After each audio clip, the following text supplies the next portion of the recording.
Good evening, Rush Nation. Welcome to the 5 Yard Rush NFL podcast. I'm your host, the King of Iron Fist, the Joel Hewitt, and I'm here with Pete, the off-season champion, Melia, and Alex, the other one. Can't see the woods for the trees. Alex Woods. Hey, boys, how you doing? Actually, sorry, I have to stop there. It recently came to my attention that throughout this whole time, I've been getting one letter wrong from someone's name. So, Peter, I would like to apologize. He's a Peter, and on with the show. How are we doing, boys? You all right? I'm good now. I'm good. I finally got it right. And Alex Woods, how are you, my friend? I'm wonderful, pal. Yeah, I'm living the absolute dream. Yeah, I'm I've protected excited your secret identity. They'll never know me. They'll never know. They will never know. They'll never figure it out. Yeah, I'm ready to. Genius. I'm ready to talk some football. Let's do it. Let's absolutely talk some football. The best, well, not the best weekend in football. Last weekend was the best in football. This was probably the most challenging weekend in football for numerous reasons. I think I'll just go ahead and should we start off? You know what? Let's just talk about the games. I think before we kick into the news, I think that's probably a better idea. Get through some of that first. Thoughts, because it's just two games. Yeah. Which unfortunately means there's only one actual game left this season. It dawned upon me this afternoon while I was getting the show stuff together. I was like, gosh, tonight's going to be a difficult one, just speaking about two games. And I was like, oh no, there is one football game left until sometime in the future. And that upsets me. Did anybody watch the AFC and NFC championship games? No, absolutely not. Didn't bother. Yeah. No. I was going to find out that there was nothing on Saturday. That was my first mistake because I'm so used to it now. Over the past couple of weeks, there being like a Saturday night couple of games, Sunday night couple of games. Thought we might have got 1-1. We did not. It was 8 p.m. on the Sunday, starting with the much anticipated Denver Broncos versus the New England Patriots. And boy, are we a million miles away from Brady Manning. Yeah. It's such a shame. It's such a shame that we were robbed of Bo in this. Like, Bo's no superstar, but he's an awful lot better than what the itty bitty steady committee put up after the first quarter. After the first drive, it looked good. The first drive, it had a couple of runs, and then that was it. And there was never really any threat. Which was I think I'd text you guys saying, "Oh no, he's turned back into a backup." I think the adrenaline got the best of him. He went out there. It's like trying to sprint the first 50 meters of a marathon. You're like, I'm in the lead, and then you realize that you've still got another 26 miles to go. Not cool. Poor Stidmeister, steady. Yeah. Every time though, he threw a good ball or did something good. Me on my couch, steady. Enjoyed that quite a lot. It didn't last. No, there's been a lot of talk of the Drake May's got this easy schedule. Well, he's the only quarterback in history to face 3 of the top 5 scoring defenses. The other 2 being the Patriots themselves and the Seahawks, who he's going to face in the Super Bowl. So these really tough defenses. Yeah, but he's played rubbish. Or he's relied on Herbert turning absolutely awful, CJ Stroud, and Jarrett Stidham. So he's not even had to be good. And that's not a criticism of him. It's just you can't really. They've not had an offense to speak of, so he doesn't have had to be good. They've not needed to be at any point, which is a shame because I really wanted to force something happen from him and really make him step up, and he didn't. He didn't. They shouldn't have been as close as it was when there was no threat. The issue was not only from the Patriots side of it, but maybe the Broncos side of it was as soon as they ran out of scheduled plays, they had nothing. There was absolutely nothing. Yes, the Patriots defense played good, and yes, it was awesome. And all of that luck, but there was nobody to take this game by the scruff of its neck. And to build that point up, Drake May wasn't that guy either. Yeah, and there was all this talk before, like afterwards, of this weather's awful, the snow's awful, the cold. It should be in a dome because it ruined what could have been a good game. It's like the snow didn't start till 70% into the game, and it wasn't entertaining before then. The defenses were very, very good. Defenses were The great. ground was frozen. You physically couldn't see the snow. That's fine, but it was dang cold, and I found out that people were told to stay indoors. And I do blame a bit of the weather, but I like that it's not a. I mean, I think I actually said the weather did rob us of a good game, and I think it kind of did in a sense. But to be my own devil's advocate, I would rather see people's like struggling through the snow and all different elements, and like have a defensive battle and try and overcome not just the other team, but everything that's going on around you. Where both teams are used to playing in the cold anyway. And I saw somebody say, "Oh, it would have been different if we're at New England." Absolutely not. They were like knee deep in snow as well. So there's no difference here either way. But I do feel slightly robbed for it because I think I was just hyped. I was ready for like some championship football, and it really, really wasn't. And I mean, we'll talk probably oodles about the actual Super Bowl coming up more likely next week, more than this week. But it's neither team winning that game excited me about being in the Super Bowl. I don't care for either of them. Drake may probably be able to pull it out on a sunny day in San Francisco. That's going to be fun. But it's just one of those. You want to see the team win the AFC and go, I cannot wait to see what they've got against the winner of the NFC. Yeah. And I don't see it. No, particularly as there's this concern that Drake May might be injured as well. Everyone's been a little bit cagey about.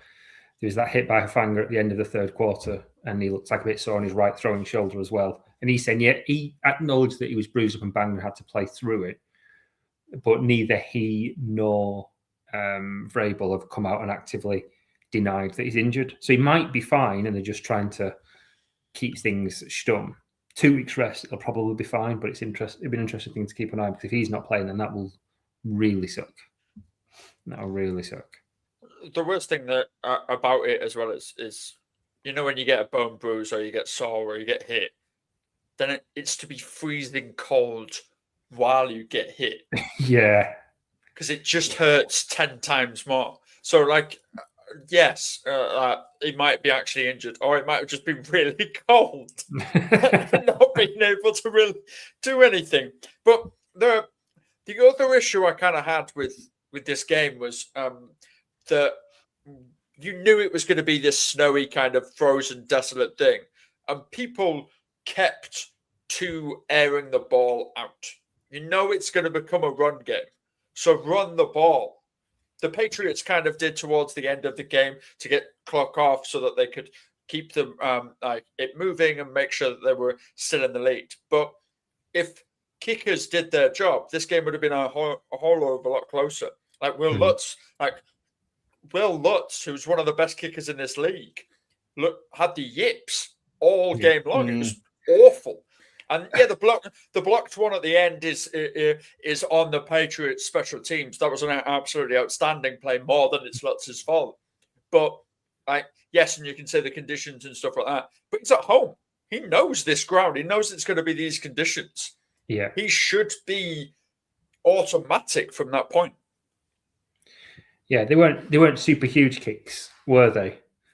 On there, but I mean, both sides missed. The wind didn't help. Obviously, one he missed one way, and then he overcorrected to go the other, and then just hit both sides. It just did too much, which was a shame. And I think probably if that kicking game could have done a bit more, it might have led to a bit more drama, because it could have pulled that game a bit closer with one or two more kicks. It adds a bit more. I mean, even you got to say the Broncos should have kicked when they went for it on the fourth down in the first quarter. When the weather's that bad, if you're that close and you think this is probably going to be a low-scoring game with our defense, just kick the ball, and it makes a world of difference. And when they didn't, I think it cost them. I feel kind of robbed of seeing the Broncos defense as well in the Super Bowl. I think they've been awesome. I just love watching PS2 play. He is that shut down corner that nobody really wants to go against. I haven't seen anything like him in a while. And I think he was Defensive Player of the Year last year, wasn't he? He's reigning Defensive Player of the Year. So that's pretty cool. But then, we don't get to see him. And look, the Patriots are no joke on defense, but there's not like the superstars that the Broncos had. And I'm starting to get a little bit more into defensive football this season. So it is a bit of a shame. I'm just having a look at the two quarterbacks. Drake made 10 completions from 21 attempts, and Stiddy 17 of 31. Like they didn't get 30 completions between them, and they barely broke 200 yards between them. Like it's pretty poor. Even rushing wasn't great. One thing I thought the Patriots defense did well, and Gonzalez is superb, but I thought one thing they really game planned really well on around Stidham was not letting him have the edge. You saw them going really wide around the edge with their slots and corners because early doors he was taking off and he was trying to get out wide and break runs, and that was probably his most effective play, just breaking out some of those runs beyond that first drive. So they went really wide and said, we've got absolutely no chance. We're going to make sure you stay in that pocket and you have to show what you've got as a passer. In this weather, you can't use your legs to beat us. And it worked wonders. Absolutely worked wonders for them because he didn't have anything. Take away, he's like Malik Willis. Take away his leg threat and he's half the player. And the starting point as a 4-game starter before this weekend isn't much. You look at any of the QBs that the Broncos could have faced in the playoffs. Let's say Caleb Williams, let's say Justin Herbert, let's say Josh Allen, let's say like any of them that they would have done. If they'd done that, they would have still found success. Yeah. It wouldn't have just been Jared Stidham, because Allen has proved even like throughout this that you take that running capability away from him and he will be prone to throwing stuff that's a little bit wary. He's proven it against the Patriots this season, let alone anywhere else. The only one that might be a bit there is probably Caleb Williams, because he's not used to having that kind of time. And if he does, he's going to punish you anyway. So that might have been the only one. But it was really, really well done by the Broncos. I completely agree with you. Anyone else really miss seeing the Bears this weekend? Like, I got like a little sad. Like, I didn't get to catch Caleb Williams doing Caleb Williamsy things. Like, I think it's a shame. I do miss him. Any final thoughts on the more boring of the two games, or should we talk about the actual Super Bowl, which is the LA Rams versus the Seattle Seahawks? Let's. I don't have a fun drop or anything for this. I wish I did, but boy, did this then deliver. Yeah. Thank you, New England, Denver, for making this seem like the greatest game I've ever seen in my life. They really switched the two up. Like, it got to 1:30 in the morning here, and I was like, still wide awake watching it, going, I might not be able to function tomorrow if I stick around for this. So I did tap out, I think, just after the second half started. And then first thing in the morning, watched the second half. Good golly gosh. I had no idea what was going to happen in this damn thing. I love a high-scoring game, but it wasn't even that. It's not like we were watching the Bengals with their horrible defense. It was just incredible throw after incredible throw. Like Stafford playing like it was the last game of his career. Sam Darnold playing like, he was an absolute ghostbuster. There was nothing out there. He's the most incredibly confident version of Sam Darnold I've ever seen. Just chucking it, knowing what was on the other end. And I'm just going to throw some shade at Geno Smith because that's kind of the way that we do here. But I did see the kind of the meme that was going around, which was Geno Smith clearly was the problem because the team that he left has gone to the Super Bowl and the team that he joined has got the number 1 pick. There is not a bigger tilt on somebody than that. Alex, it is his fault. It is his fault. That's right. I don't think I've got a banner that just says it's Geno's fault, but I'll create one at some point. Yes. Yeah, it's Geno's fault. We've got to be careful as like 3 white dudes kind of promoting that. Yeah. It is down with the Smiths. Well, that's appropriate for this game. There we go. Yeah, God, just night and day from it. And I was, it's in those moments when you realize who you want to win. So I've got no stake in the game. I love both these teams. I really enjoy watching them. And when it looked like the Rams were going to win it, I was worried for the Seahawks, and I was like, clearly, then that's just the path that I've gone down. But I wonder if it would have happened the other way. I'd just fallen for the cloaks like underdog and be like, oh, go on, you can just like make that one throw or anything. God, yeah. Any thoughts while I'm rambling? On that Darnold conference thing, like people keep saying he's gonna happen, he's gonna go bad. He's the reason that they're gonna lose this game because of facing someone competent, and it's not happening. You mean NFC champion Sam Darnold, best QB in the 2018 draft class? Well, did you see his interview response to that as well, which was brilliant? When the whole thing was, he's the first NFC quarterback. He's the first quarterback from that class with Baker, with Lamar, with Josh Allen. First one to go to a Super Bowl, and they mentioned it in an interview to him. He's like, "We've already done it back in 2023." Oh, because Niners. Yeah. All right. You didn't get I love there. That, right? You went there. There is a difference between driving and sleeping in the back seat. Like, just saying. Yeah. I mean, I guess he's had a bit of that circus, but even still, I love that confidence from him, and I'm really, really happy for him. I think the play that I felt most gutted for in this was Davante Adams. This is the 5th NFC Championship game that he's lost. Never been to the big game, and if any player deserves it, it's Davante's absolute superstar. Yeah, and he, unlike a lot of people that have hung around with a particular quarterback from Green Bay and now at Pittsburgh and maybe now retired, Davante Adams has never really come across as a unlikable character in my eyes. He seems relatively humble as a wide receiver can get. You know, he's still cocky, still has his moments, but not a part of me has ever gone, God, I wish that he would just shut up and retire like I have with other people that have received passes from Aaron Rodgers. I don't like to say it too loud because, you know, he might appear. I just want to quickly throw a little shout out to the Jets for clearly seeing what loads of other teams eventually have cottoned onto and drafting Sam Darnold in 2018. They knew it. They knew that boy was going to get a Super Bowl one day. And boy, were they correct. My question is, who's going to be more excited that the Seahawks win the Super Bowl? Is it going to be the Jets or the Seahawks fans? Jets. Definitely.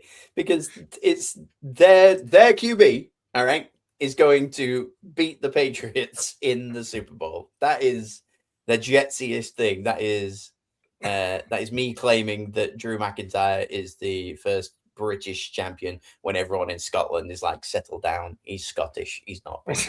That's what we're doing. The Jets fans, we are riding the coattails of the Seattle Seahawks. I ain't got the towel. Where is it? I'll spin it around. Yeah, just what foresight to draft such a generational talent that is now on his way to his second Super Bowl. Well done, New York Jets. You've done it again. It's an interesting question. I think the Seahawks are winning. Spoiler, I think a lot of people probably have that. I think the Seahawks win. I think they're the better team next week. But it's going to be an interesting conversation at the end of this because I'm wondering, does Cooper Kupp, if he wins this, he'll have won 2 Super Bowls. He'll have had the Triple Crown. He'll have had the Offensive Player of the Year award. I appreciate that all of that happened in 1 year in 2021 and he was incredible. But to win the Super Bowl twice, as incredible as he was, particularly on the Rams, and now he's on the tail end of his career, I wonder where that puts him in a Hall of Fame conversation versus someone like Davante, who's probably been better for a long time, hasn't got those awards, all that similar. He's never done the Triple Crown. I don't think he's ever won Offensive Player of the Year, I doubt it. And he's never got to a Super Bowl. So it'd be interesting to see how that's considered. If Larry Fitzgerald, my favorite wide receiver of all time, could make the Hall of Fame, Cooper Kupp can clearly make the Hall of Fame. The argument really is he first ballot? Yeah. And in 5 years, when he's eligible, people will just remember the list that you gave there and not when each one of those happened. It's not just one magical season. It's 2 Super Bowls, jump around, doing things that no one else has ever done. And then, to be contributing at the back end of his career to get a team to the Super Bowl. Nobody thought he was going to do now for the Seahawks. And he popped off. Honestly, it felt like a revenge game, but he was like really nice about it. And God bless Stafford at the end of the game, like going to go find him and like have a quick chat. That's really nice things that you love to see, you know. Yeah. And that beautiful moment with him and Puka as well, where they're talking to each other on the field. That was really, really nice. That was really good to see. They seem like a good bunch. I mean, Puka's had his moments this season, to be fair, but as a general rule, they seem like a good bunch. So I was kind of gutted for the Rams, but I think the Seahawks have been the best team all season. That's why they were ahead of the Rams in their own division. And I think the best team won, but it has to be said that as close as this game was, like we said, down with the Smiths,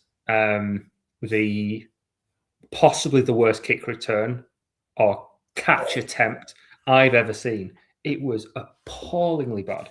And the Rams have had special teams issues all season. They fired their special teams coordinator just before Christmas. But this was all on the player.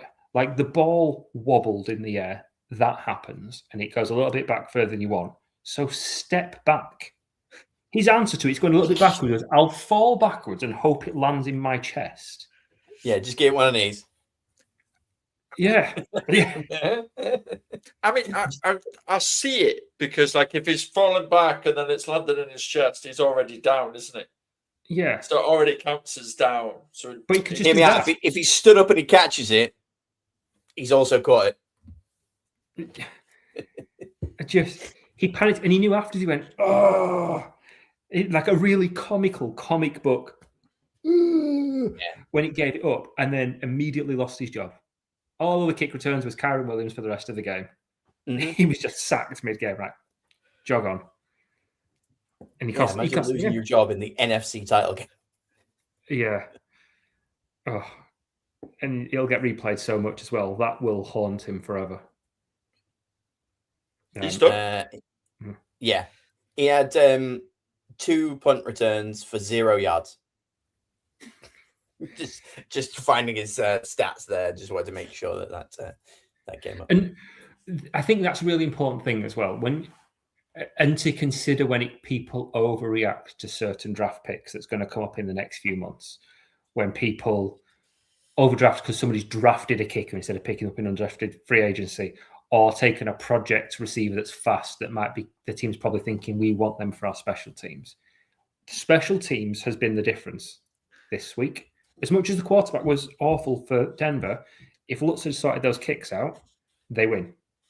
If he'd have caught that and not immediately given up a touchdown because it was like a pass or 2 passes later from Sam Darnold and it was in, there's a good chance the Rams win that game. And special teams really, really matters. And it gets so undervalued when people just look at defensive stats and offensive because special teams is on the field so little. But it makes an enormous difference.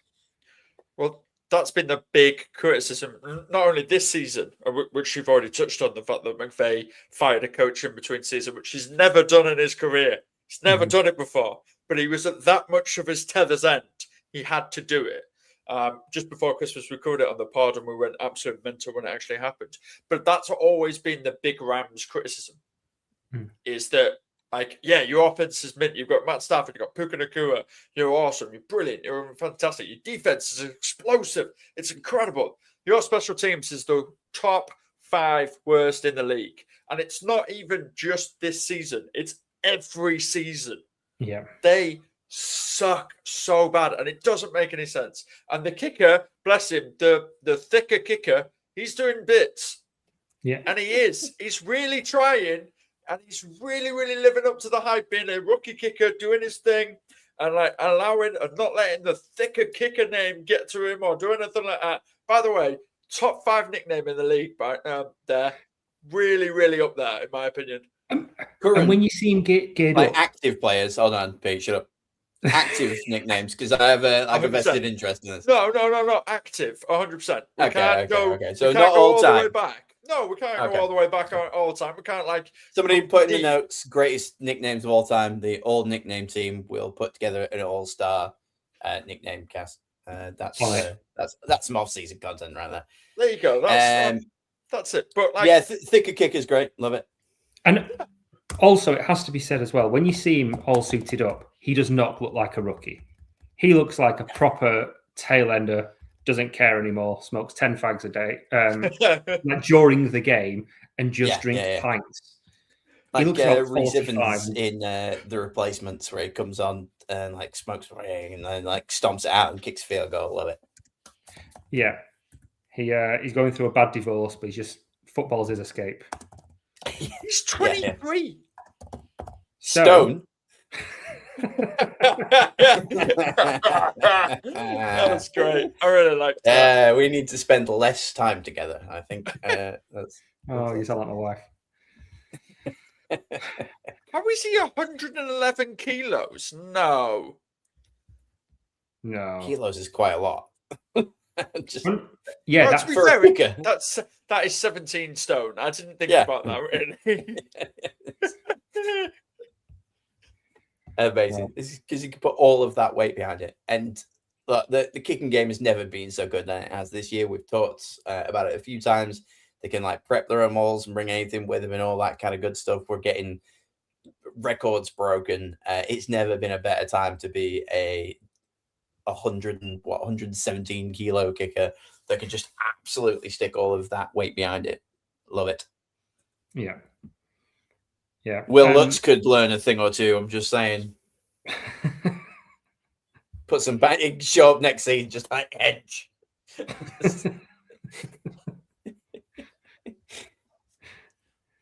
How many kickers are going to the nutritionists and saying, "Can I have the defense nutrition, please? Defense nutrition plan." Just sat there with like a whole chicken, just getting all of the protein. Yeah, just cracking eggs square into his mouth. That Michael Phelps diet where he used to eat like 20 Twinkies a day just to get the calories he needed to swim, amongst everything else. Yeah, me and him, same diet, just saying. There were multiple incredible catches in this game. Like, what on earth was going on? Like, everyone's playing out of their mind. Puka Nacua, he was like a man possessed, honestly. He's good. I mean, he's great. And I've thought this. I mean, he showed up looking like, I think I said, someone's aunt who's gone through a divorce and swapped teams, if you know what I mean. Which was a move. You know, he looked a bit like Austin Powers' love child, but he backed it up, got out there. Just, I could watch his highlight reel from this game over and over. Somebody put a sick edit together on TikTok, and it for some reason it looked like it was an hour long because it just left it playing. Like, what a guy! What a guy! Yeah, incredible. I will, however, see a Puka Nacua, and I will raise you Smith and Jigba. There it is. Yeah. The two best receivers in the league squaring off. Oh, this season, just been incredible. And Jigba is just. I think Brady was doing this really fantastic analysis about it, and he says when he changes direction, he doesn't dip a shoulder. Like, he keeps his shoulders in the same plane. So when he's running at a defender, and if he skips like that, the defenders will like look at the dip of the shoulder to try and read which way a receiver's going. And he doesn't do it. So they've just got no idea. There's not even a clue whether is he feinting, is he going that way. He's just boop, and then zips off to the side like those robot goalkeepers that you see. He's just boop, and he's out the way. And you're like, I beat him. He's brilliant. Cutting like a running back. Like, you see it a lot of the time with your Barclays and whatnot, where they are just like, and then they're laterally like going across one way. I think it was Brady I saw him talking about it. Yeah, JSN just, I mean, what is he, third year into his contract now? Yeah. So they've still got, I don't think he was a first round pick either. So he was like 17th. Oh, was he? Yeah. Okay. He was like the star wide receiver, and then he just didn't work out in his rookie season because whose fault was it? Aaron Rodgers. I'll find a way. He hadn't lured. It was Gino's fault. Because it was Gino's fault. Yeah, I should have known. You could also argue it was Pete Carroll as well. I was blaming DK Metcalf for having not been lured away so that JSN could fly. And I like DK Metcalf, apart from when he punches fans. But yeah, God, I completely forgot about him. And yeah, you've got to be kicking yourself if you're DK right now. Sorry, what's his full name? What does he hate? DeKalen. Butcher it.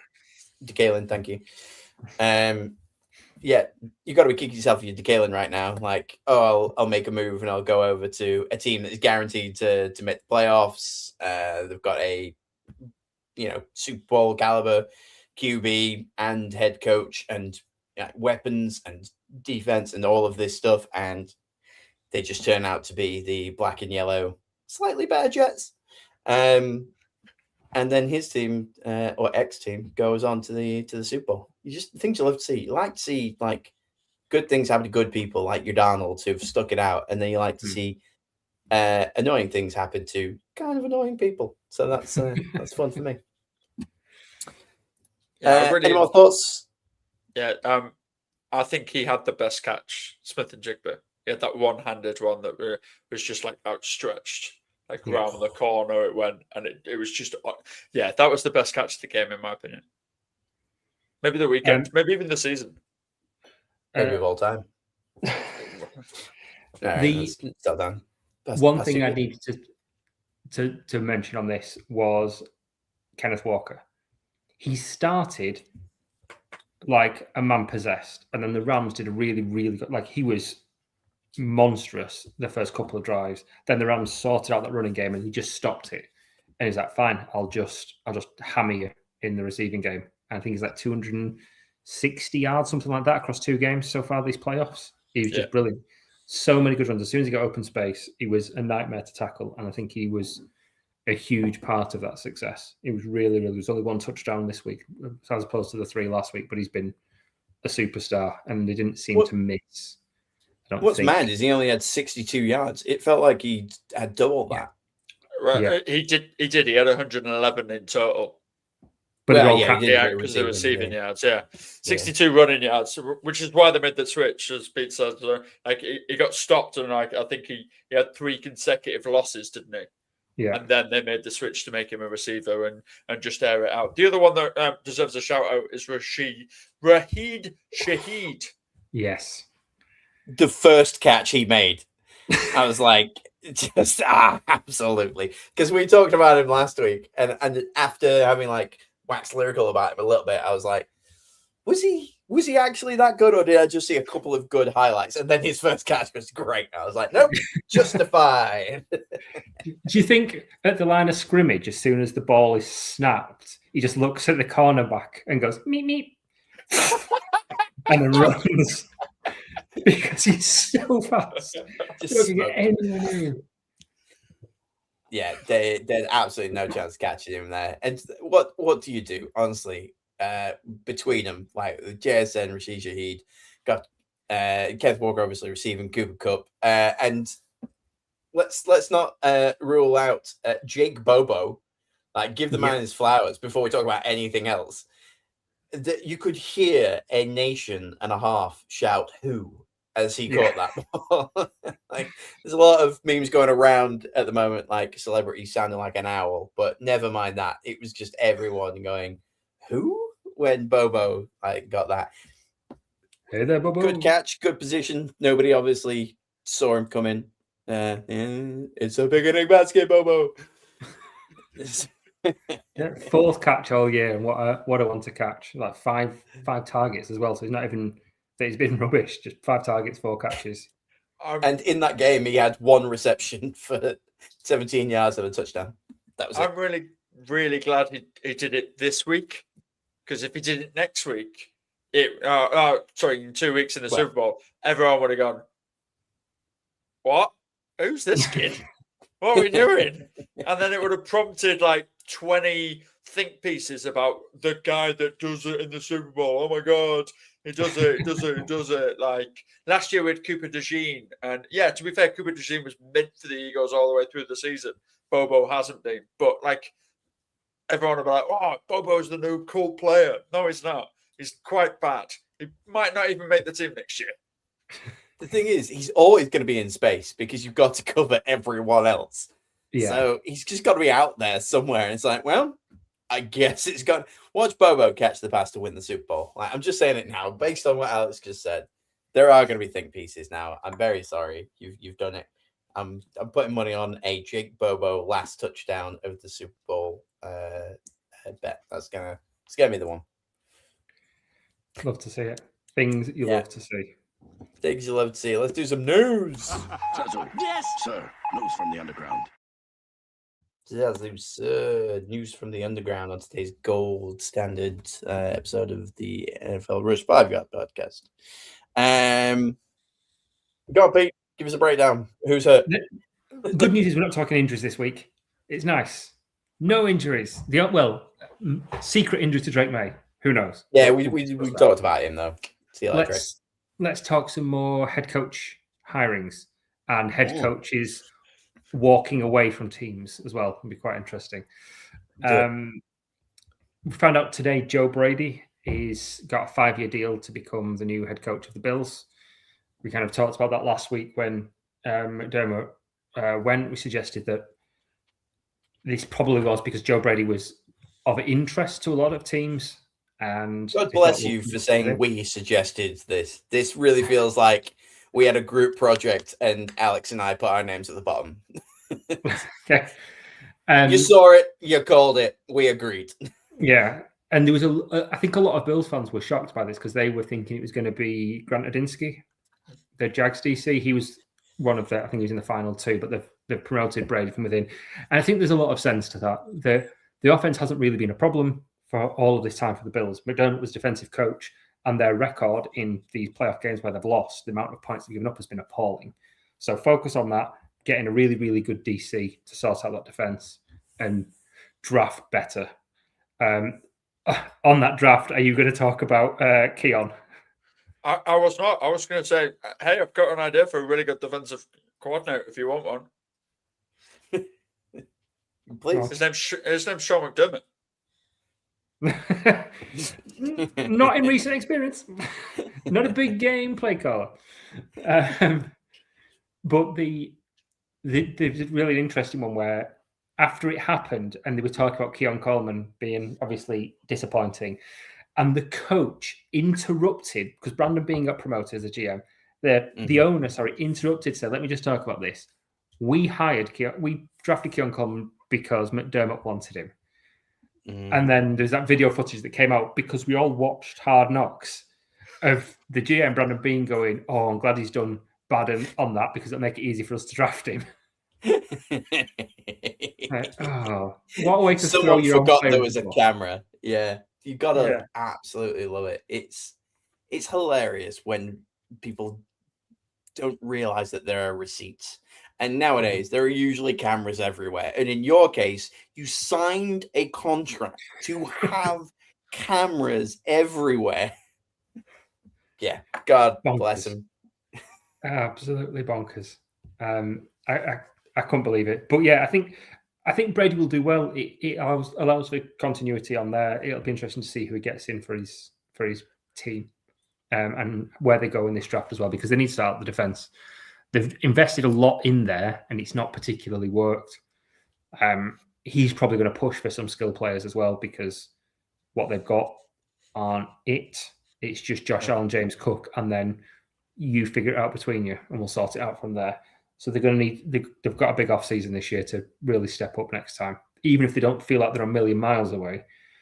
I think this was probably the most obvious window for them with this current AFC playoff class. Yeah. Well, we're going to probably end up talking strength of schedule and stuff throughout the off season and whatnot. But something important to point out, because I mean, we've talked about the Patriots having kind of an easy ride. You know, nothing's easy, but having a relatively easy ride this season because of where they landed last year, which I think, you know, the Bills won't be worried that, oh my God, the Patriots made the Super Bowl, the Patriots are back, because next season the Patriots don't have that easy ride. And I actually had a look, and I've saved this. So the Pats away have got Bills, obviously. They've got the Bears, the the Chiefs, the Lions.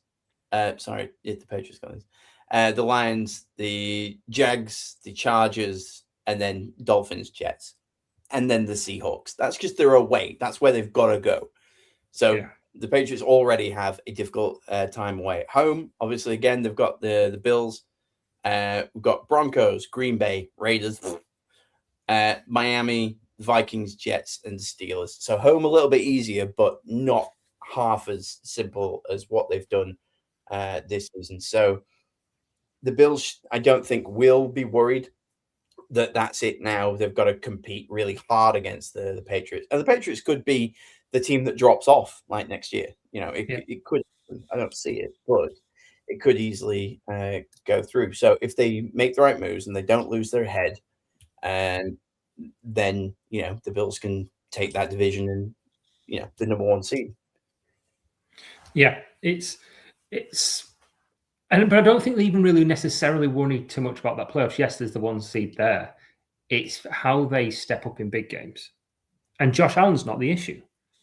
Josh Allen isn't the issue stepping up there. It's everybody else around him, and it's his coaching as well. If Brady can better handle those situations in those games, and a lot of Bills fans are skeptical about that, but if he can, then there's the promised land isn't completely out of reach. And I think that's probably why they're wanting that continuity. That's probably the magic sauce that they've given Brady that role, because there is a bit of, they know what he can do with the players that are there.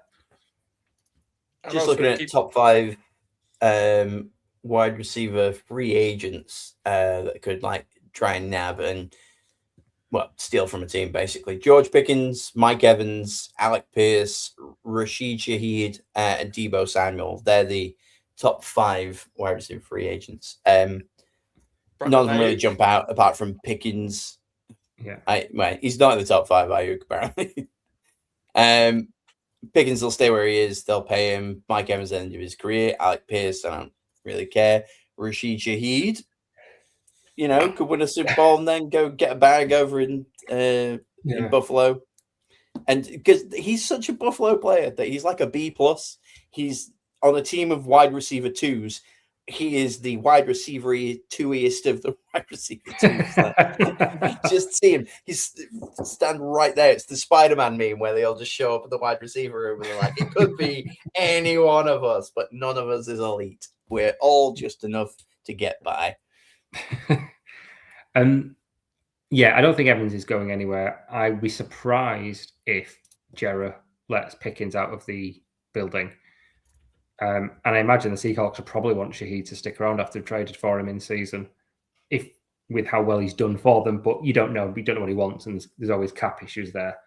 It's not the most inspiring class, but who knows? But what I have seen is, and we'll definitely get into this, I think Daniel Jeremiah put up his top 50 draft prospects, his first top 50 draft prospects, and 12 of them were wide receivers. It's a huge class for receivers this year. It's wide receivers, defensive ends, and then scattered other assorted goods. Cool. So it's going to be wide receiver heavy, I think, in this draft. So they'll strengthen there, is my expectation. Yeah, fair play. Speaking of head coaches that have been hired, do I have a drum roll sound effect? Bear with me. Oh, I do.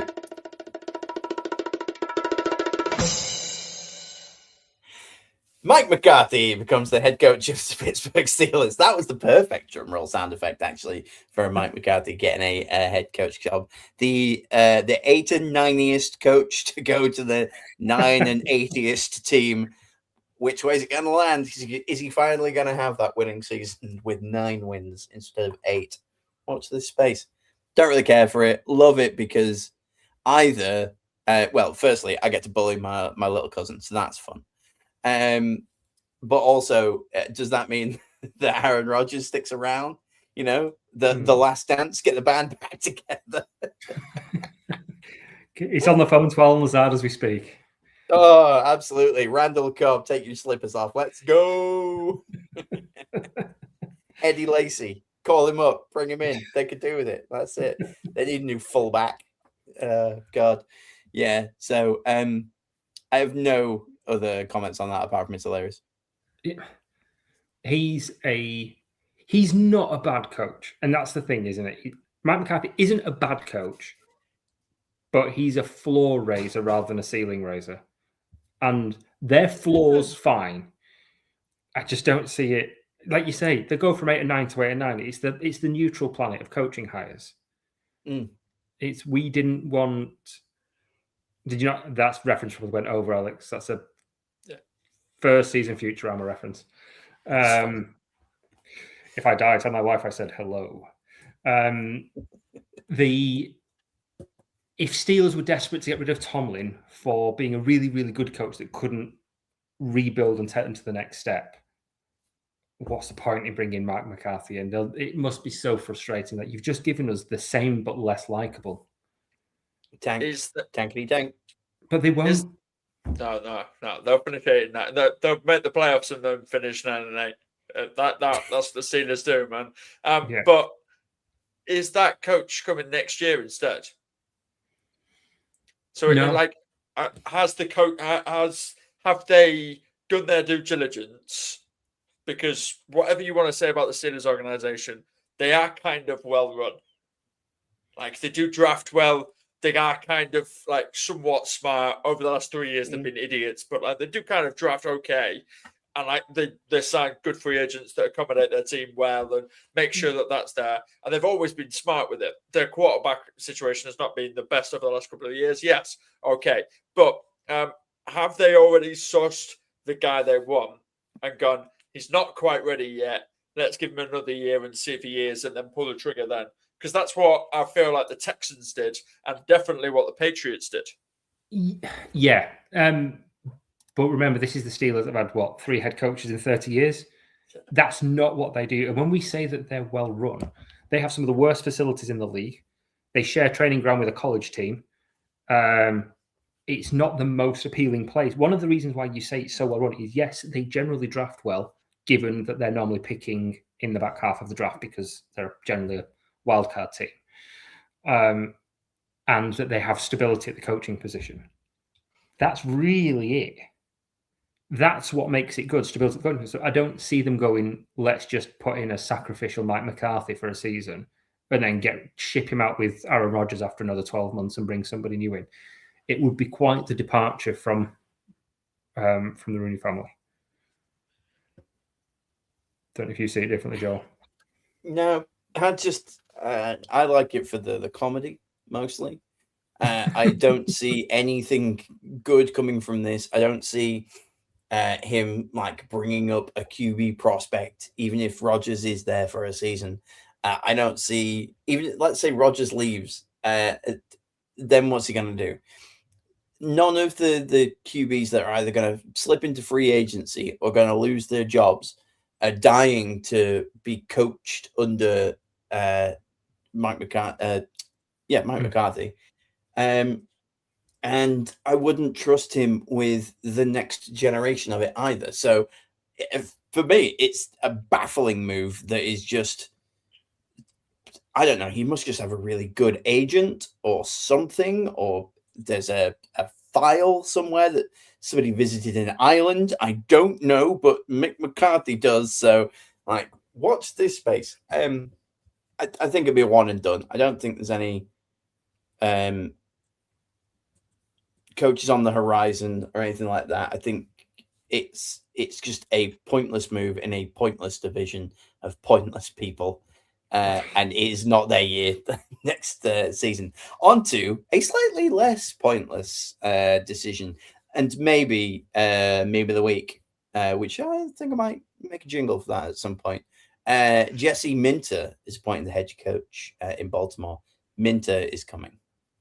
They did it. They got them in. That's good enough for me. I don't know anything about him. I haven't looked at him since. I just saw it and I was like, these guys know how to promote a guy. I am on board. Yeah. We knew he was going to get a head coaching job. Didn't expect it to be the Baltimore Ravens of that kind of standard and that kind of peak that they were after. Really happy for him. Really happy for him. not salty or sad in any way. By the way, if people didn't know, Jesse Minter used to be the defensive coordinator of the Los Angeles Chargers. Yes. So that's why, like, some of us know a little bit about him. Bless him. He is very good. And the really good thing about him is he didn't take all of his staff yet. Yes. So, so In currently, the first 5 days, he has not poached the entire defensive staff from LA. So currently, the DB back for the Chargers is like looking over everything and making sure it's there. But they have their own kind of hunt for a new DC. They're probably going to either sign the DB coach of the Rams or look into other areas. I would personally like the DB coach of the Rams. I think that's probably the guy that I want. But anyway, that's another off-season kind of thing because no one's going to rush that one and do that lot. He will make them defensively sound, and he will probably hire a very good offensive coordinator. Yeah, I think that's it. Defensive coaches need a decent OC, and if he can bring that like real tough Baltimore defense like back, then that could be a lot of fun. If they can keep Lamar Jackson on the field, basically, then eventually he's gonna like come up with gold. So yeah, I found that quite exciting. Obviously, you're always gutted. Does what happened to the Lions happen to the Chargers? You start to have good seasons, and then you lose a lot of the pieces, and you start to like grumble a little bit. I guess we'll see. They're in a tough division. They may not even make the playoffs next year. Broncos, Chiefs, them. I can't just. I've blown poor Alex's mind. You are blasphemous. Blasphemous. But no, the main reason why that's not going to happen, and Pete, I'm sorry, I'm going to steal this one from you, is Mike McDaniel's the new offensive coordinator, everybody. There he is. Your favorite. I got you. God damn it. Yeah. So highly of him all season. And now it's the OC for the team that you support. Like, what could possibly go wrong? I feel like the only person that I must have absolutely just popped a squat and dropped one from on high on more this season was probably Geno Smith. And it's all Geno's fault. It's all Geno's fault anyway, so it's fine. But Mike McDaniel was a very close second. He was very close. So yeah, I'm really looking forward to him being the guy that everyone hates, but he's our guy that everyone hates. Yeah, look, as a Jets fan, having to put up with Aaron Rodgers for a season and the off-season hype where you're like, look, I hate him, but now he's the QB, so let's rally and hope that it's all right. I fully understand that sometimes you've just got to take one for the team, but it's pretty insufferable. Like when you do your best, but about 2 games in is probably the limit. But hey, what are 2 games that you'll buy in and be like, McDaniel's got this. All right, he didn't get it in the first game, but then he fails in the second game, and you're like, God damn. I think this is a kind of like a slight fantasy nugget ahead of next season. This should be good for Ladd McConkey. Heard it here first. And the reasoning behind that is Mike McDaniel in Miami had one tactic and one tactic alone. And it was, our offensive players are faster than your offensive players. Everything was built around speed. It was just, we're going to be faster than you, and that's how we're going to win. We'll win with explosive plays through speed. Keenan Allen's not giving you that anymore. Quentin Johnston's not giving you that, but Ladd McConkey can. Ladd McConkey is fast. So ours is the running back room. Yes, yeah. Hampton and who's the other? Vidal. That's it, Kamani Vidal. Yeah. So I think you're going to see a lot more because McConkey had a bit of a dip this year. I think it's a good time to buy low in your dynasty teams because I think he will become a focal point next year. Well, Because Keenan of that. Allen came back, took Lad McConkey's job, but Keenan Allen was back on a 1-year contract. I think he's probably not going back next year, which brings Lad back up. So, yeah. Yeah, you're probably unless right. Don't really see why you wouldn't extend Keenan Allen. depends on the bunch, doesn't it? 75. That's why I went to Chicago because they traded him for a fourth because they needed the money. We've But got you the got most Tom, cap don't you? space of any team. Yeah. So Yeah. we've got the most cap space of any team. Mad. It's actually Thanks, mad. bud. Does that not Um, mean that the players don't want to play for you, regardless of how much money you've got? We can pay you whatever you like. No, thank you.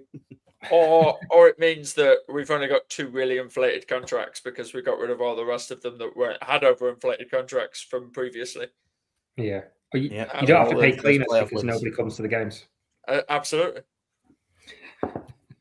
The only thing that's bad is that we don't have we can't really sell the SoFi Stadium sponsorship because again nobody comes to the games and we get less ticket sales than whoever comes to SoFi Stadium because it's an away game every week. Yeah. At least you can split the bills with the Rams, though, can't you? Like they pay half the electric, half the council tax. You know, you'll buy the pizza this week. They'll stock the fridge. You know, it's just these good moves that you'll love to see from the LA teams really work together. Yeah, cool. It should be an appealing with that much amount of cap space. Now that is an exciting landing spot for George Pickens. Yeah.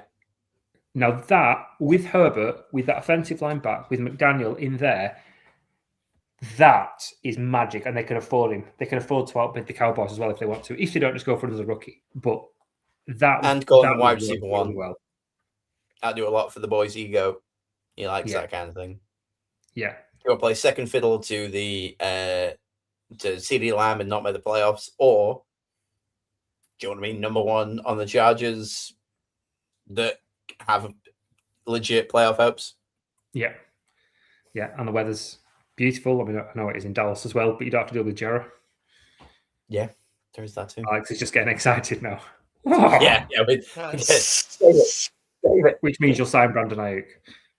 Yeah, absolutely. Exactly, most certainly.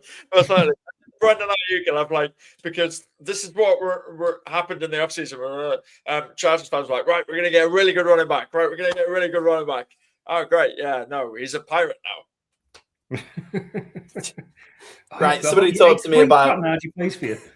Totally forgot. Somebody tell me about Brian Daboll, because I didn't know this news. So set to be. Yeah. Brian Daboll he's been offered the OC job in Tennessee in the for working under Robert Saleh, but he's still in the running for Raiders head coach. So when he doesn't get that job, because he won't get that job, he's going to end up being the OC there. It's just delaying tactics, I think. Were there any truth to the rumors that he walked away from the OC job in Philadelphia? Yes, he did. So did Declan Doyle as well. The Bears OC, which was weird that he was granted permission because it was a lateral move, but I think it was because he'd get play calling responsibilities and things like that. But yeah, a few have walked away from that Eagles OC job. So I'm intrigued as to why that is. Why it's a team that's so stacked with talent as people just going, I don't fancy this at all. I wonder if they can't get reassurances that AJ Brown's back. And I wonder if that's playing into it. Could But be yeah, all a sorts. few people have turned down. I'd speculate wildly that you go into these interviews and you say, "Oh, great, thanks for having me. What I'd really like to do is this and this and this," and you're told by ownership and the likes, be like, "No, this is Eagles football. This is what we need you to do," and immediately people go, "Nah, I'm all right." You know, I'll probably pass and I'll do something like somewhere else. So that's just me, headcanoning this thing. But yeah, could be lose your number one receiving threat.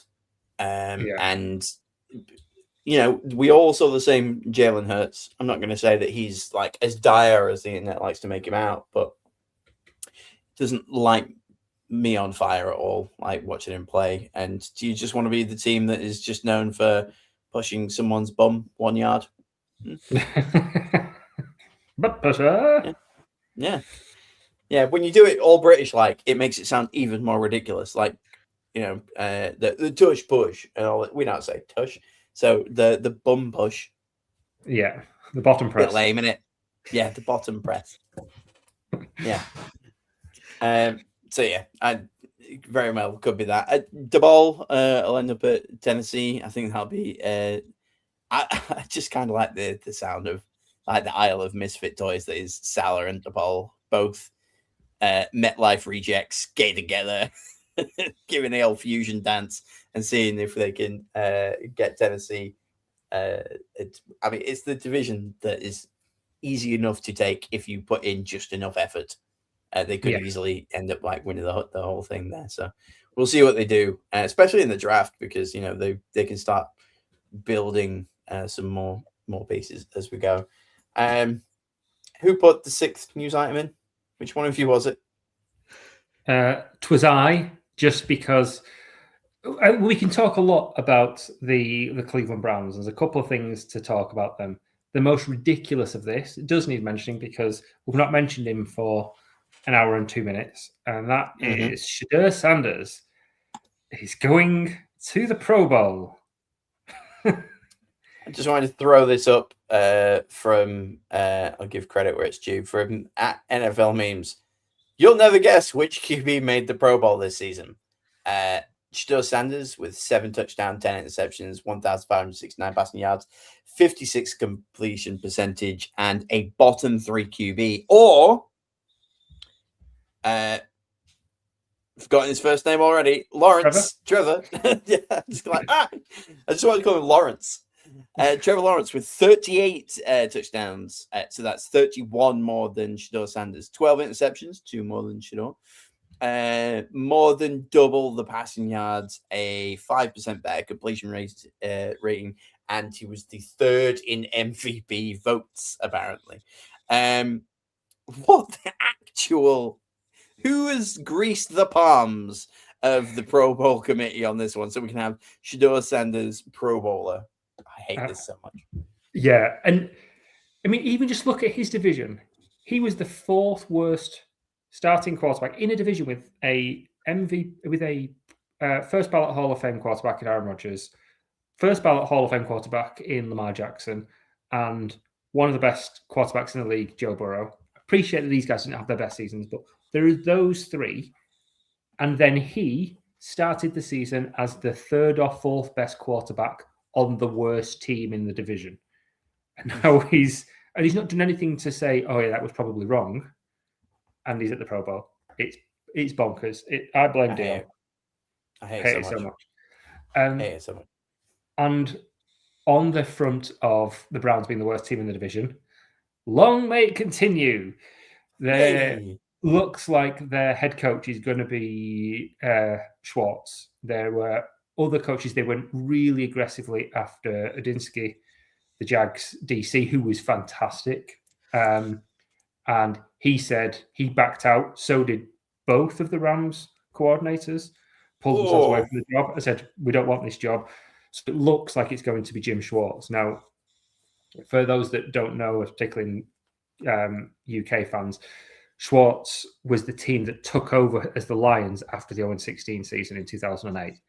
He was there for 4 years and 29-51. He wasn't a great head coach at all, but that was a long time we might have grown. And in the 3 years that he's been the defensive coordinator in Cleveland, over that 3-year period, they have the best defense in the NFL. And a lot of that is the players, but also that's coaching. So he's a very, very good defensive coach. So I think he probably very, very good defense. Yes, but a lot of teams have very, very good defensive players and don't coach well.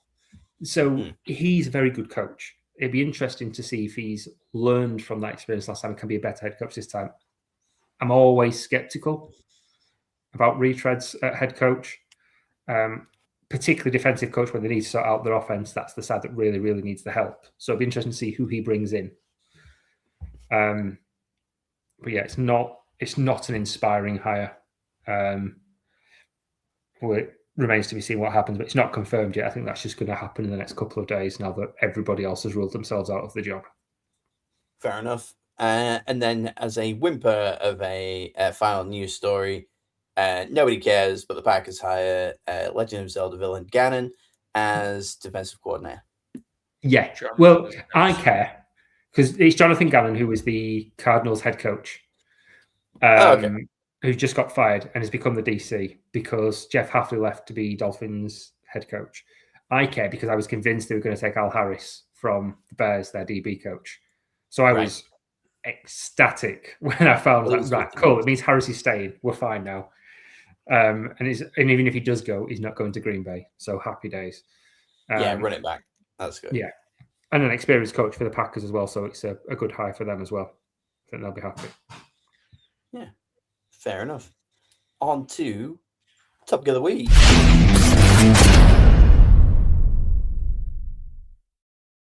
I've lost my thing. There it is. Bam. Topic of the show. The NFL honors. Don't at me. It's spelt without a U. Look, it's a fortnight until the. Sorry, that's 2 weeks, America. It's a fortnight away for the Super Bowl. We could spend all of this time talking about the Super Bowl matchup and all that good stuff, but we would run out of things to say next Tuesday. So what there is, or are the NFL honors this weekend, and we've talked here and there throughout the season about, they could be a candidate for this, they could be a candidate for that. Do I have bets on a bunch of these? You betcha. So I thought, why not? Let's just go through the motions and have a look at each of the categories and say who we thought. Maybe we keep track, maybe we don't. Let's see. I put it in a relatively simple order, but we are starting with the Coach of the Year, apparently. I didn't think I'd put that one first, but here we are. Coach of the Year. We've got Liam Cohen, Ben Johnson, Mike McDaniel, Kyle Shanahan, and Mike Vrabel. I'll take who you want, who you think. Let's go. Alex, talk to me. It's Ben Johnson. What, for both? It's Ben Johnson. It's just Ben Johnson. The answer is Ben Johnson. On to the next one. On to the next one. The answer is Ben Johnson. Now, I'll be totally honest with you. Who I want it to be will be Ben Johnson. Who I think it will be, most likely, will be Mike Vrabel. Go on, Pete. Right. I think Ben Johnson. I assume we're doing this quick fire. So I was just kind of going. I wasn't. Relatively, you're fine. No one cares. It's 9 o'clock. For his sake, I want Ben Johnson to win it, but also there's kind of a curse. Coach of the Year tends not to do well the next year, so maybe I don't want him to win it. I think Mike McDonald should win it, but I think everybody on this list is deserving. There's no pretender here. Everybody's done an incredible job. I've got to give a big shout out to Kyle Shanahan. The amount of injuries that they've got to do as well as they've done this season. He's done that with backups everywhere, which Ben Johnson's to a certain extent, but I think Shanahan's done it with backups. So I think probably he's who I want to, but I want him on Mike McDonald to win it. I think Vrabel will win it. Yeah, I would love to know who is voting on these things. In a general sense, not I need a list of names, just like who are they picking? I know it's like people from the media and this, that, and the other. I would like to see the board of people to just kind of get a feel for the way that I think that they might vote. Who do I want to win it? I think Mike McDonald, like looking at this, and that's because just personally, I had the Seahawks as the 4th team in their own division. Yeah. So he has blown me out of the water here. And obviously all these votes happen before the playoffs as well, so it doesn't include the postseason.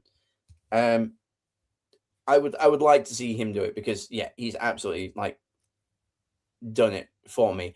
I think and did bet on Mike Vrabel because he did take a legitimately terrible Patriots team and he is now in the Super Bowl. And even when the voting will have stopped, everybody will have looked at the playoffs and gone, he's probably still going to take them to the Super Bowl. So you can add that bias to it. So I think Vrabes does that one for me. Assistant Coach of the Year, which is the one that I thought that I'd put first. Pete, go on, give us your thoughts. Flores. Flores is the one that deserves to win it. That team hasn't been good. And unlike some of the others, I think their defense has been fantastic, but their offense has been awful. So we've been put in some really bad positions, similar to a certain extent with Fangio and Vance Joseph. But I just think Flores has done a fantastic, fantastic job. I think Clint Kubiak will win it. And I don't begrudge him that at all. Number one wide receiver, Sam Darnold has looked excellent. They're going to the Super Bowl. He's young. He also has that name as well.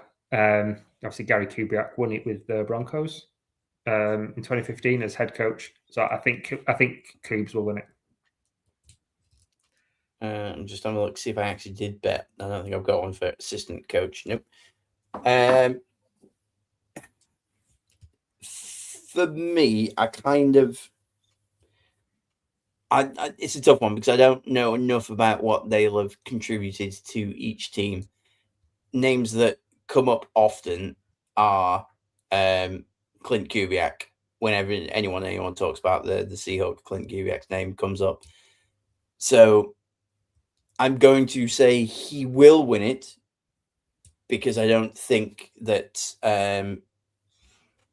they're going to get head coach of the year. And I'll stick with I want him to because let's go Seahawks. I don't feel like I've heard much about the other ones apart from I like saying Vic Fangio. That's about as close as I get to having any stake in this one. Alex, thoughts? I disagree with both of you. I think Vance Joseph will win it. Okay. Yeah, the Broncos. The Broncos defense has been for the Broncos. Yeah, it's been unreal this season, and without their defense, they wouldn't have got where they are. So I think he'll probably win it.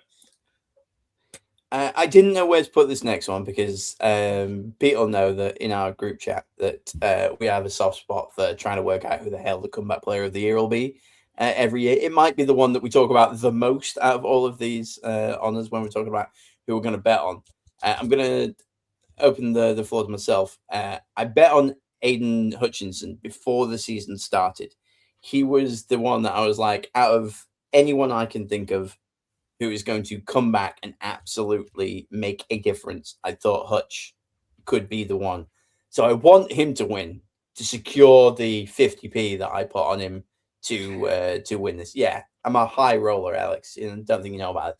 These knickknacks behind me don't pay for themselves. Who do I think will win? It's really, really tough. I don't know what Trevor Lawrence is coming back from. So that one throws me a little bit. I don't think Stephon Diggs has been that good. Which leaves CMC and Dak Prescott and comeback player of the year. CMC has carried that 49ers team on his back, at least for the first 7-8 games where he was the only receiver. So I think he's come back and as we said previously in the season, all of the injuries helped him thrive. He fed off of them and became some kind of weird superhuman that had stolen the souls like he's Shang Tsung. So I think McCaffrey probably takes it, but Hutch to secure me a sweet £3.74. I think I will check. But Pete, who are you thinking? My take on this is 375, always 375 coming in my way. Hutch. Go on, Pete. my take on this is always I don't like the idea of comeback player of the year if you come back from being rubbish. I think if you're coming back from adversity, if it's just that you've been pants and then you improve the next year, and our friend Tom pointed out it's much nicer if somebody's come back from that rather than from life-changing injury, because there's something nice about that. But still, McCaffrey, for that reason, I'd have McCaffrey over Trevor Lawrence. I mean, he's 2,100 yards and 17 touchdowns in the regular season is absurd, absolutely absurd. And for that, from a player that was beat up all last year, I think he will win it, and I think he should win it. I do want to give a shout out to Stephon Diggs as well, because I did not think he was going to come back to this level. I didn't think he had it back in him, but I don't know what magic sauce his I've forgotten his name. His very famous partner, whose name just completely escapes me. Cardi B. Cardi B. There you go. Whatever's going on at home is working because he has been a man reborn this year. It's that pink powder, isn't it? Must be. Yeah. I'm taking this back to the off season before we even had a podcast. Like, we didn't even report on Stephon Diggs on a boat with random women calling him daddy, giving him pink substances. Comeback player of the year right there, according to me. You also forgot the fact that he was arrested for beating up a chef, and his wife threatened a 4-year-old with a murder on a Instagram Live. Wow, what a family! Absolutely. The little 4-year-old that was predicting things with the little hats and everything like that. Cardi B went on our Instagram Live and went, "Yeah, that little 4-year-old," and I'm not going to swear, but like that little 4-year-old girl, she can get it too. And I was like, "Whoa, all right then, whoa, all right, Cardi B, all right, Cardi B." Okay. I'd seen the girl had death threats. I didn't realize it was from Cardi B. That's incredible. I love that so much. Yeah, let's get into the Diggses, shall we? Oh, hold on. Has Alex given his shout on? Oh no, yeah. Quick, back to Alex. Go on, talk to me, Alex. It will be Stephon Diggs because the NFL has an issue with celebrities. Oh, I like your conspiracy theory this week. In fact, you've got a bit of a man lives in a tree kind of vibe. You've not trimmed the beard in a while. I could see you just giving up on everything and going and living off the land. I like it. Tinfoil hats all around. Dream. My only dream. Like, so some people look at like a room or look at like a house or a log cabin and go, "I could build that." I look at like a long stretch of wilderness that, like, when you're out on a walk, I'm like, "I could live out there." and as you're doing it, the beard grows an extra inch every time you think that. Yeah, I love it. Defensive Rookie of the Year, Alex. I know that you've been keen to talk about this one, so we'll start with you, shall we? In my opinion, it's Carson Schweinsinger. Good try. Pete, do you want to try the pronunciation for Schweinsinger? Scherzinger. What, like Nicole? Yeah. Okay. Do you want to show your workings, Alex, or do we not know enough about the Defensive Rookie of the Year? Because I don't. He actually led the team in tackles this year as a linebacker on the Browns, which, to say that they've got another very talented defensive player is incredible. He had 11 tackles for loss, 9 quarterback hits, and 2 interceptions this season. So I would say that's pretty good. Fair play to you. I've got Abdul Carter, who I bet on before the beginning of the season, and as the Wu-Tang Clan put it, cash rules everything around me. So I will be taking Abdul Carter from this lot because I don't know who anyone else is. I think Emin Rory might win it. He's got that risk because his team have done something, but it should be a Schweinsinger. He's been top 5 linebacker in the league. He's been incredible this year. such a good player, and it's lost because he plays for the Cleveland Browns. So you really just Ralph Wiggum'd it then. Me fail English? That's impossible. I can't hear past uncredible. The uncredible Hulk. Hey, Schweisinger, if you're looking for a nickname, we've got it. The Uncredible Hulk, just nobody believes in him. Mr. Uncredible. Yeah, can't wait. That's the Doesn't cite any of his sources.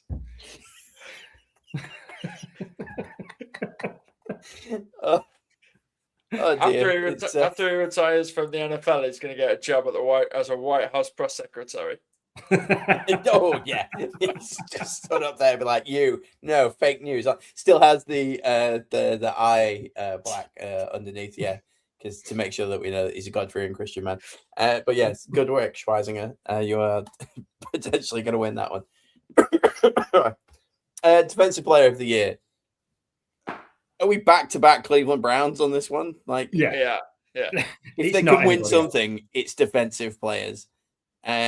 God bless anyone else on this list. Micah Parsons was fine.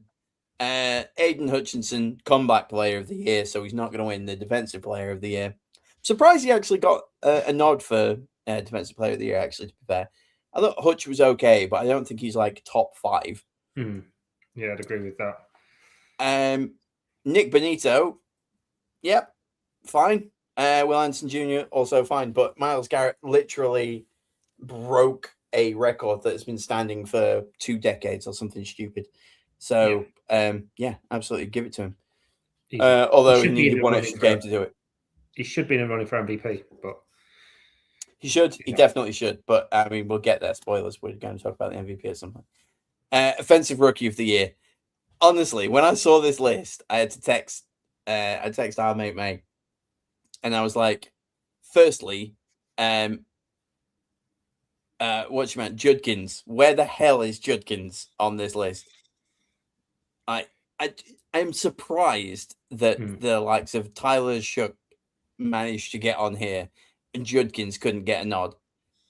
Because he was explosive, and I feel like he was banged up, but so was Egbuka, so was Dart, so was Shook didn't play every game. Trayvon Henderson, there was a fumble issue at the beginning of the season. Yeah. So out of all of this list, I'm looking at it and I'm going, McMillan. I none of them blew my mind. I wasn't like, clearly one of these are the offensive rookie of the year. I was like, it's Territoa McMillan. And I can't look past that. I love Jackson Dart. I love Tyler Shook. Emeka Buka is probably in offensive fantasy rookie Hall of Fame. He's right there. Or rookie of the year. But I don't think he's been the lights out rookie. If he'd have not got injured, probably. I think those first 7-8 games, just lights out. And then... Yeah, I think if he ran more than one route, he did one route really, really well. And then after about half season, defense went, oh, yeah, he just does that. So when they stopped that, they stopped him. Yeah, and it was done. And we stopped talking Baker for MVP at the same time. Funny that. Yeah. I know who it should be, and I know who I want it to be. And they're both the same answer. And they're both Colston Loveland. The fact that he's not on here is ludicrous. Yeah. He had a slow start because he was injured in the offseason, but he had more good games than Egbuka did. Egbuka was good for the first half, then fell off. I'd rather have Loveland on here than most of these. I think Tet will win it, and I think second in this should actually be Tyler Shook. I think Tyler Shook is your preseason hype for him. I was very, very skeptical, but I think he's played really, really well. I think he's done really well. I think second half Shook has done what I was kind of hoping for at the beginning. After they decided to abandon the tank, he did step up and do that.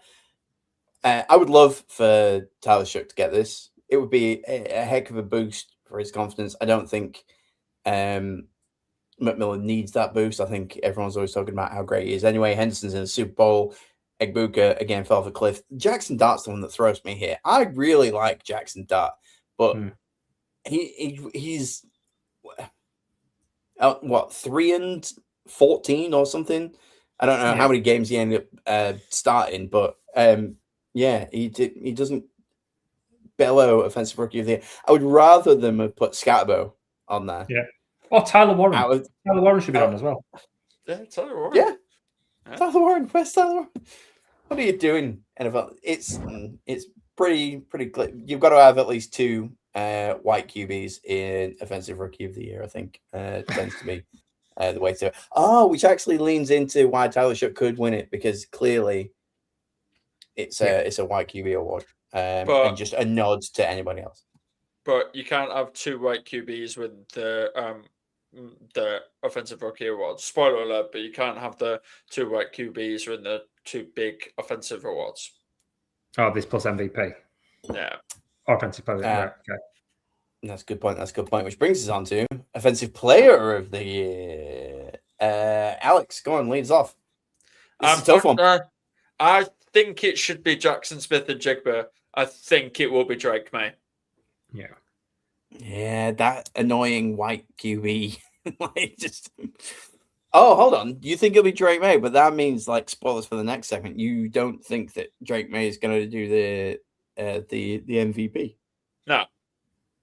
He's on this list because they don't expect him to win MVP. Yeah. Or because they know he's not winning it. Otherwise, Stafford would be on here. Yeah. Right. Yeah. That's annoying, I suppose. But JSN is clearly. Oh God, Puka as well. No, JSN has clearly had the season, hasn't he? Like that's the one that should get it. I'm still Team CMC. I'm still CMC. Yeah. I wouldn't be annoyed about yards it. Receiving, 1,200 yards rushing, 17 touchdowns. And that's why he wins comeback player of the year. But he's put more in. He's got more yards, more touchdowns than Puka and JSN. I wouldn't hate it, but I just and this is where you get into the murky waters. Is like what does comeback player of the year really mean? Does it mean you came back to the limelight? You came back to relevancy? Well, he was irrelevant because he was really injured last season. But I think comeback player of the year is an insulting award anyway. But I personally think that if you are an offensive player of the year, Christian McCaffrey and just Jackson Smith and Jigba are the 2 that could win it and no one would be upset. Who would it most likely be? Drake May. Yeah. Maybe Drake May winning it is a silver medal. And if anyone else wins it, they won an award. Drake May wins it, it's sorry you didn't win MVP. Yeah. And that's unfortunately, I didn't really think about him being like on this in that kind of way. And CMC, Bonafide had a heck of a year, but because he qualifies for comeback player of the year, the voters look at it and go, well, CMC could be offensive player of the year, but he's definitely comeback player of the year. So because I've voted for him there, that means that I can give somebody else offensive player of the year. And it's one of those. I still think JSN has just been an absolute highlight reel. I don't go on stats, I go on vibes. I think with heart. So it doesn't. Puka alienated a few people as well earlier on in the season. So if it becomes between him and JSN, I think JSN will get the vote. That'll swing it. Yeah. And for me, when you're looking at stats, facts, and figures and stuff, it's the argument with Myles Garrett having fewer snaps to be able to do what he did. If we're starting to look at things in those kind of lights, take an extra step back, CMC did a lot because he was the only target to be able to do some stuff. JSN, how often was he on the field? I would like to know how many snaps they had and all this kind of stuff. I just think that neither team would be where they got to without either of them. But I think this season people would talk about JSN it being the year of, as opposed to people aren't saying oh, this year was clearly CMC's year. And that's where that goes. But yeah, clearly Drake May is going to win it.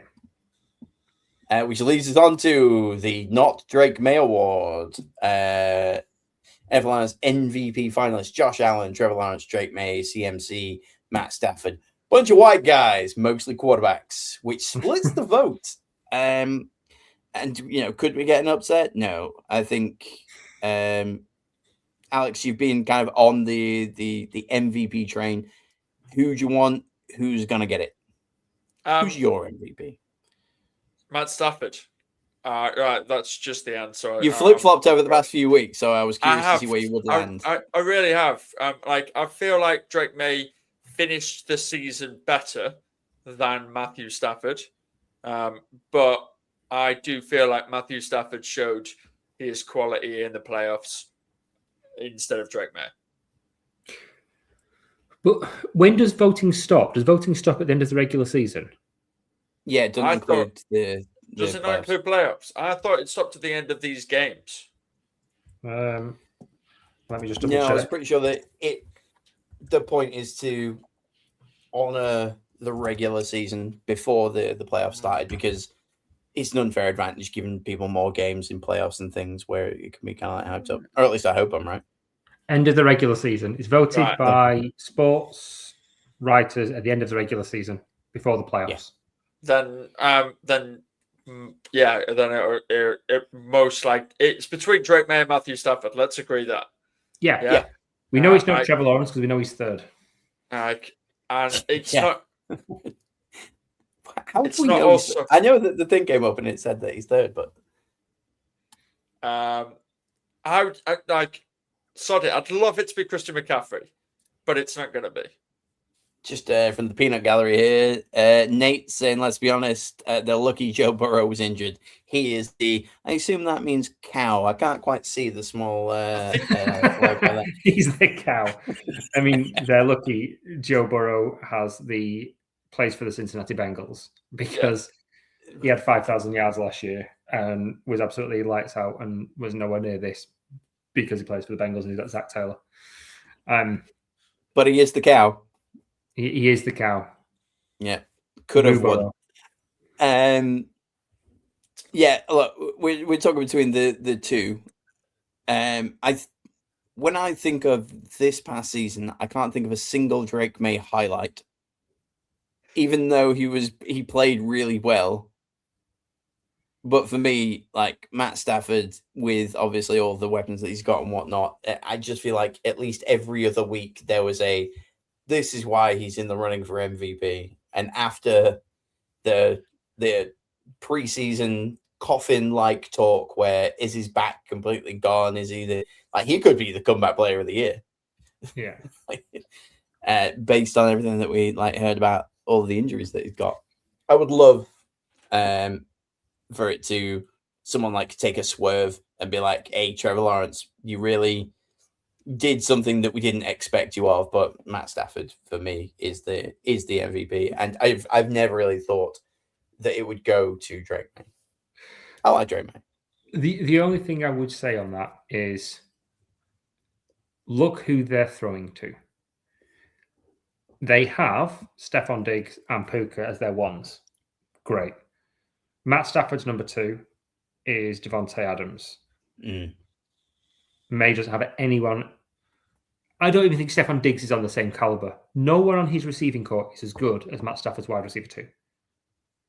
So his weapons there that he's done that with are nowhere near as good.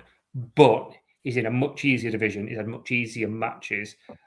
The eye test, Stafford for me, but I really, really don't begrudge Drake May getting it because he's done wonders with lesser weapons and a malfunctioning run game to start the season as well before Henderson finally started to sort himself out. You could say the same for Stafford, though. Their first couple of weeks was sketchy running back for the Rams as well. And he always had Puka. Puka was always there as his little safety blanket. Yeah. Yeah, but I mean, how many touchdowns did Adams get this year? It was ridiculous, wasn't it? Yeah, he was just all the end zone.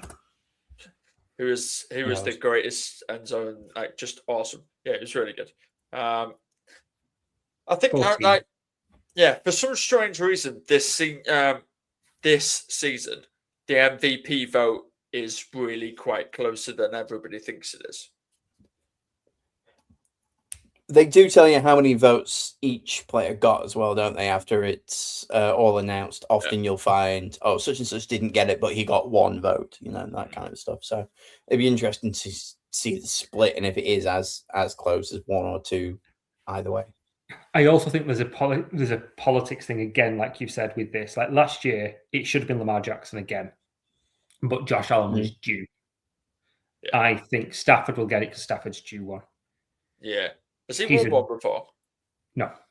Yeah, he has. So, I thought he had. No, I don't think so. So yeah, I think Stafford's going to win it because of that. Yeah. And I would I wouldn't hate it. I wouldn't hate it. No, I would actually quite enjoy it. Like I've spoke before about Stafford and his early like interviews and stuff when he was drafted, and he had $20 in his pocket, and he was taken by the Lions. And you look at Megatron, and you look at Cooper Kupp and Puka Nacua, and all of these players aren't the players they are with other QBs. So yeah, I think Stafford's like a clear MVP in most seasons. Like if you break it down to the most valuable player on a team for the Rams, it's not Puka Nacua, it's not Davante Adams, it is Matt Stafford. No one can just show up and do what Matt Stafford does for them. Therefore, he is theirs, and then potentially the league's MVP. Yeah. If it does help as a sway on this, because it's the Associated Press MVP is one we talk about, but the Pro Football Writers Association, they do their own awards, same thing, and they had Stafford as MVP, and they had JSN as Defensive Player of the Year. If that's a barometer. Good, love that.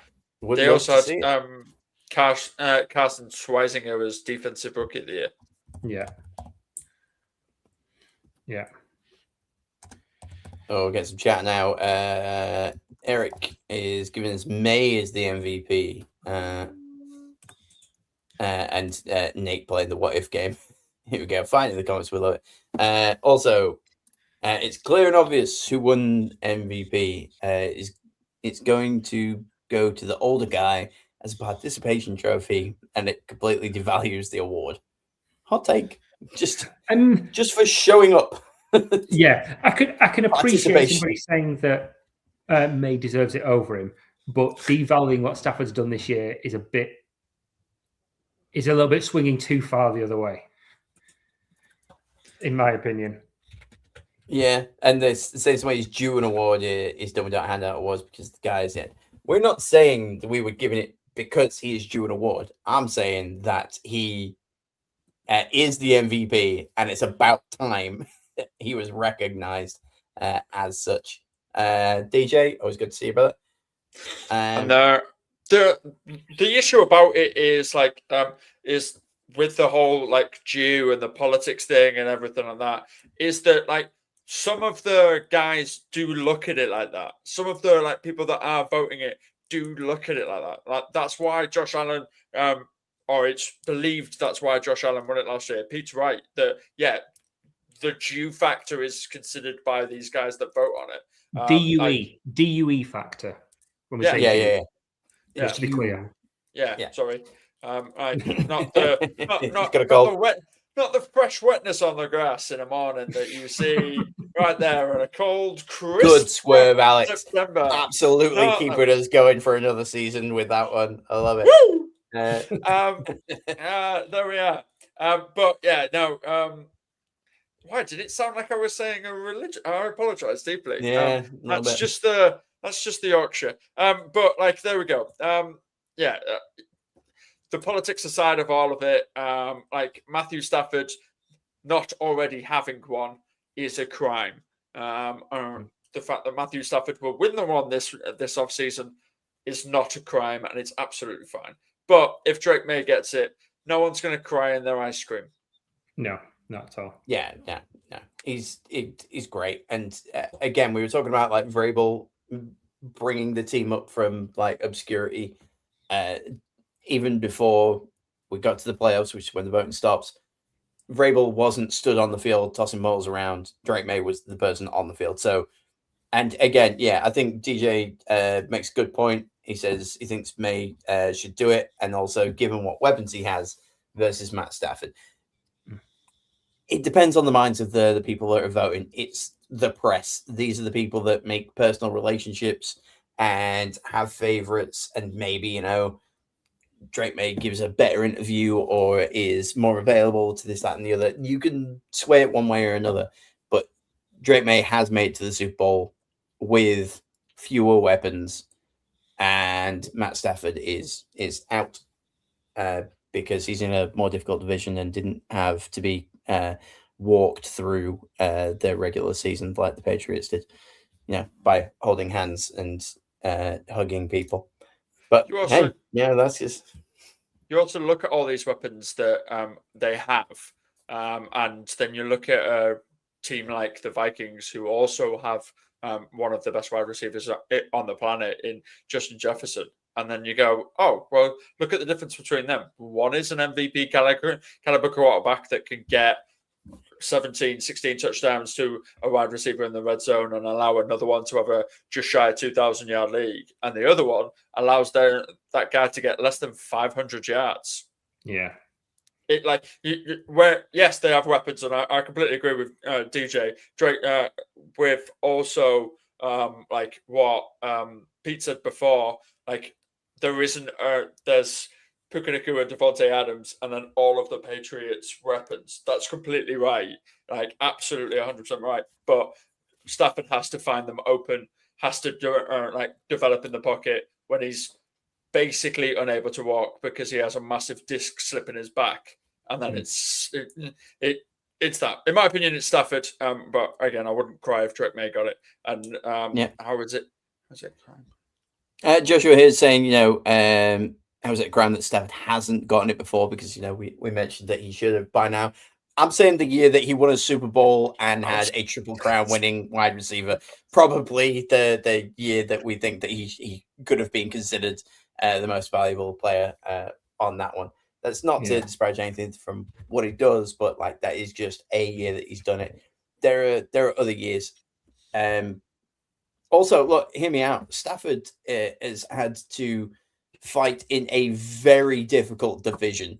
He didn't play the Jets and the Dolphins twice this year. He played the Niners and he played the Seahawks twice, both who made the playoffs.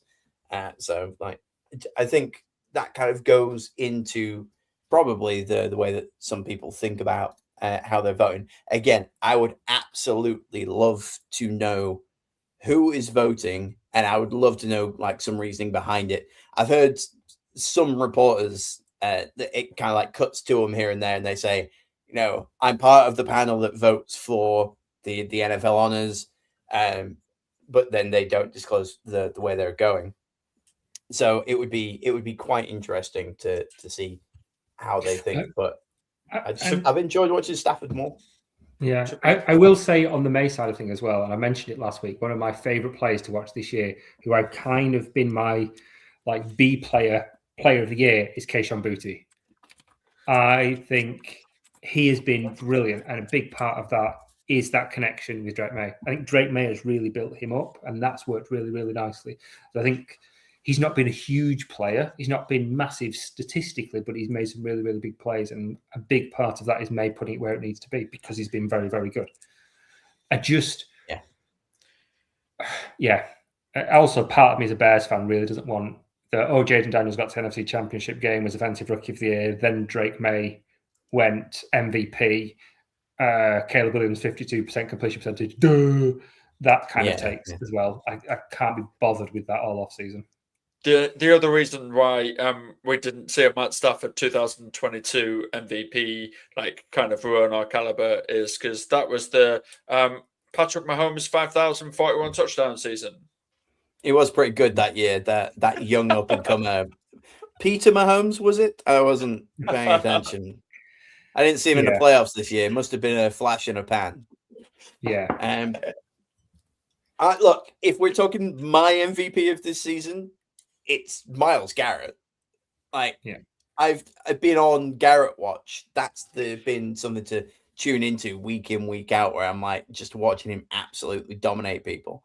And that's the kind of football I enjoy. And I don't think MVP should always be a QB race. It bugs me slightly. And look, it's the most valuable position in all of sports, they call it, which is completely fine. You put the team on your back with that, but Myles he's literally the most valuable player for the Cleveland Browns. So give me the one MVP for every single. You know what? Actually, somebody write this down. We're gonna do our own MVP race off season. We're going to pick the most valuable player from each team, and we're going to do a knockout tournament and actually work out. And we'll work out between the three of us who is the MVP. It's that's the way we're doing it. And just to put this out there, as an NFL fan, the most valuable player in any team sport is a Formula One driver. And I'm not having QB over a Formula One driver because that's a team sport. And yeah. Sport. It's a sport. It's technically a sport. Look, I like the F1. And shout out to Lewis Hamilton and Brad Pitt for getting the nod for Best Picture. Look, the F1 movie was good. Don't get me wrong. But really? They're in the running to be the best movie of the year. This is giving real Trevor Lawrence energy. I'm just saying. We need a sixth nominee. To be fair, I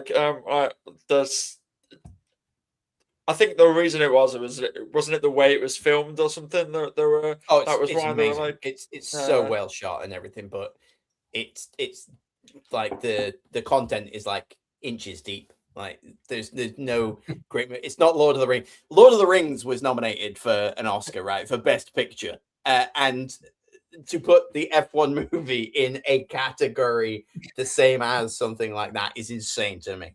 And look, I like the F1 movie. It's in my maybe top 10 of this year, but still, good Lord. Anyway, I'll save that for the movie podcast that kicks in once you all go to bed. Any final thoughts on this week of any of the NFL honors?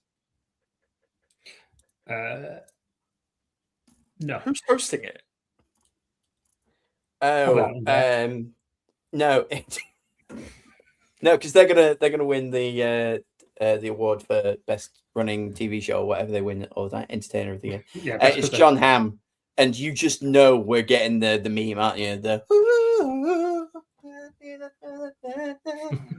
Yeah, it's happening. It's definitely happening. I want one of the guys with the flag to come up and just do that on stage when they get the award. That'd be beautiful. Just sing it into the microphone until they get carted off. Oh, what I've just realised is we get NFL player acceptance speeches. I forgot how terrible these are. I love them so much. They are not good. They're not like trained actors thanking their God. Well, they'll still thank God, but no, that's going to be an absolute highlight. I can't wait. Also, Pro Bowl games I think is happening. Is it this week? Is it next week? Next week. Yeah. Is it? I can never remember. Is it the week? Because it's flag football now, isn't it? At least it makes it slightly more entertaining. Is it the weekend in between Super Bowl, or is it the day before? Yeah. The weekend between. Oh, so we can do a full breakdown of the flag football next week. I was thinking about just talking about the Royal Rumble for at least an hour of the next podcast. Simulate an NFL Royal Rumble. Saturday night, it's on a reasonable hour because it's in Saudi Arabia. Alex will be there. You're up against CM Punk for the title. So, just good luck to you, mate. Good luck. Look, I respect Punk. Respect Punk for everything that he's done. But I hate that guy. Go down. this Saturday at the Royal Rumble. Good luck to you all. Cool outro, please.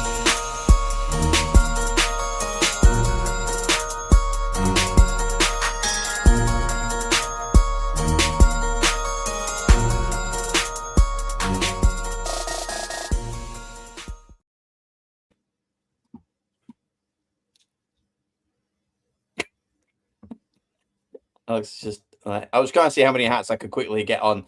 Is that the female Stitch? Lola, I want to say. No, it's just a Stitch. It's Lego Stitch. I'm colorblind. I can't tell.